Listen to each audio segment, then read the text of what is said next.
শিক্ষা, স্বাস্থ্য, দখল, দূষণ, যোগাযোগ কিংবা সরকারি সেবা, নিজ এলাকার সমস্যা সবচেয়ে ভালো জানেন সেখানকার মানুষ। শুধু জানেন না এর সমাধান কোথায়, আর সমাধান হলেও লাগবে কতদিন। স্থানীয়দের নানা ভোগান্তির চিত্রই আমরা তুলে ধরতে চাই, পৌঁছে দিতে চাই দায়িত্বশীলদের কাছে। আরও জানাতে কুষ্টিয়া থেকে সরাসরি যোগ দিচ্ছেন সহকর্মী শরীফ বিশ্বাস। শরীফ, কুষ্টিয়ায় বর্তমানে সবচেয়ে বড় নাগরিক সমস্যা কোনটি? স্থানীয়রা এ নিয়ে কি বলছেন এবং সমস্যা সমাধানে কোনো ব্যবস্থা নেওয়া হচ্ছে কিনা? নগদ নিয়ে এলো হার না মানা হার অফার। সর্বনিম্ন 10,000 টাকা রেমিটেন্স নগদে পাঠালে থাকছে স্বর্ণের হার জেতার সুযোগ।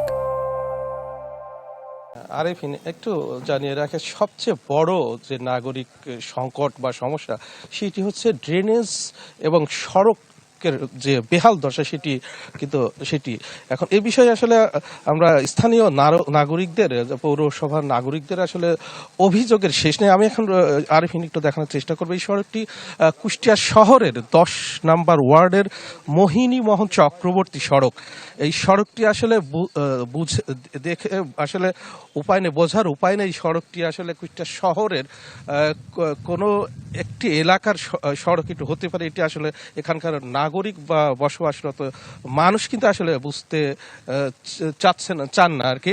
এই বিষয়ে আসলে বিশেষ করে আমরা একটু যদি বলি, এই সামান্য বৃষ্টিতেই কিন্তু তলিয়ে যায় এলাকা। ড্রেনেজ ব্যবস্থা খুবই নাজুক। একটু তথ্য জানিয়ে রাখি, কুষ্টিয়া সর্বমোট রাস্তার সংখ্যা আমরা যদি বলি 436.90 কিলোমিটার কিন্তু সড়ক রয়েছে এবং এই সড়কের অধিকাংশ সড়কই কিন্তু খুবই নাজুক, ভঙ্গুর।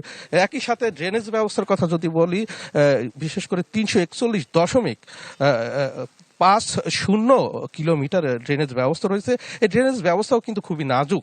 আমরা স্থানীয় বাসিন্দাদের কাছে সেই বিষয়টি জানতে চাইবো, আসলে এই অবস্থা আসলে কতদিন ধরে রয়েছে এবং এই সংকট থেকে উত্তরণের আসলে পৌর কর্তৃপক্ষ আসলে কি বলেন সেই বিষয়টি একটু জানার চেষ্টা করব। আমি একটু দেখছি এই সড়কটিতে কি অবস্থা, আমরা তো দেখছি বা আমাদের মাধ্যমে চ্যানেল 24 এর মাধ্যমে কিন্তু দেখতে পাচ্ছেন জনগণ। আপনারা কেমন আছেন? কি অবস্থা এই সড়কের? আমার দিকে তাকাই। খুবই বেহাল অবস্থায় আছে। মানে আমাদের যেমন সময় বৃষ্টি হলে পারে আমাদের বাড়ি পর্যন্ত পানি উঠে যাচ্ছে। হ্যাঁ, আমরা আমাদের যে রাস্তাগুলো, সাইডে যে রাস্তাগুলি আছে না, পানি হয়ে যাচ্ছে, পানিতে আমরা আসতেই পারছি না, এত পরিমাণ। আর আমার এই সাইড দিয়ে কোনো রিক্সা, কোনো গাড়ি আসতে চায় না, বলে না আমরা ওই রাস্তায় যাবো না। এত বড় অবস্থা খারাপ হয়েছে তার বোঝার কথা না। সবারই একই অবস্থা, কঠিন আকারে। এই ড্রেনেজ যদি ভালো থাকতো তাহলে পরে আমাদের পানিটা হয়তো বাড়া আসতো আপাতত, কিন্তু একদিন বৃষ্টি হয়ে গেলে আমাদের 3-4 দিন ভোগ করা লাগবে ওই পানি নিয়ে। আমরা খুবই কষ্টে আছে রাস্তা নিয়ে।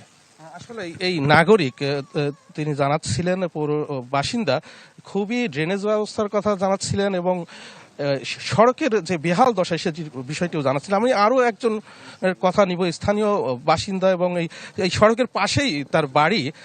একটু আপনার কাছে একটু জানতে চাইবো যে এই যে দুর্ভোগ, এই 10 নম্বর ওয়ার্ডের এই সড়কটি, অর্থাৎ মোহিনীমোহন যে সড়ক, এই সড়কটি আসলে কি অবস্থা এবং এ বিষয়ে পৌর কর্তৃপক্ষের কাছে অবশ্যই আপনারা অভিযোগ দিয়েছেন সংস্কার বা ড্রেনেজ ব্যবস্থার উন্নয়নে। তারা কি বলেন? তারা বলে হচ্ছে এই কাজের বরাদ্দ নাকি অনেক আগে আসছে, কিন্তু আমরা যে কাজ কিছুদিন আগে শুরু হইলো, তারপরে এই অবস্থা, এখানে ভাঙে ওখানে ভাঙে, ভাঙা পড়ে থাকে। সেদিনকার এখানে একটা অ্যাক্সিডেন্ট হয়েছে, ওইখানে একটা অ্যাক্সিডেন্ট হয়েছে। এই জায়গাটা বাচ্চা নিয়ে মোটরসাইকেল নিয়ে পরিবার পড়ে গেছে। মানে আর ড্রেনের ব্যবস্থা তো বলা, মানে সব বাড়ি তলে সব তলায় যায়, মানে বলা অতুলনীয় যে মানে এখানে কোনো ব্যবস্থাই ঠিক নাই। এই হচ্ছে কথা, মানে ড্রেন ঠিক নাই, রাস্তাও ঠিক নাই। ধন্যবাদ। আসলে এমন অভিযোগ কিন্তু এই কুষ্টিয়া পৌরসভার যে 21টি ওয়ার্ডের সব নাগরিকের কিন্তু একই অভিযোগ এবং একই সমস্যা, ড্রেনেজ সমস্যা এবং সড়কের যে নাজুক পরিস্থিতি সেটি কিন্তু তীব্র আকার ধারণ করেছে। একটি তথ্য আপনার মাধ্যমে আর জানাতে চাই যে কুষ্টিয়া পৌরসভা কিন্তু প্রথম শ্রেণীর পৌরসভা এবং খুলনা বিভাগের আয়তনের দিক দিয়ে সবচেয়ে বড় পৌরসভা, অথচ এই পৌরসভার যে নাজুক পরিস্থিতি, পৌর এলাকার ড্রেনেজ এবং সড়ক উন্নয়নের যে নাজুক পরিস্থিতি, পরিস্থিতি সেটি কিন্তু তারা বিশেষ করে বছরের পর বছর, বিশেষ করে 2 থেকে 2.5 বছর কোন রকম কোন ধরনের সংস্কার তারা করেন না। যদিও পৌরসভার যিনি সচিবের সাথে কিছুক্ষণ আগে আমার কথা হয়েছে, এই বিষয়টা আসলে টেন্ডার প্রক্রিয়াধীন রয়েছে। টেন্ডারের যে প্রক্রিয়া সেটি কিন্তু তারা করছেন এবং সেই প্রক্রিয়া কিন্তু ধীর গতিতে, এবং পৌরসভার নাগরিকরা কিন্তু দ্রুত এই কার্যকর এই সড়ক এবং ড্রেনেজ ব্যবস্থার কার্যকর উন্নয়ন তারা কিন্তু চান। এই ছিল কুষ্টিয়ার শহরের 10 নম্বর ওয়ার্ডের মোহিনী মোহন চক্রবর্তী সড়কের সর্বশেষ অবস্থা। জি শরীফ, ধন্যবাদ আপনাকে। দর্শক, স্থানীয়দের নানা ভোগান্তির চিত্র তুলে ধরতে কুষ্টিয়া থেকে যুক্ত হয়েছিলেন সহকর্মী শরীফ বিশ্বাস।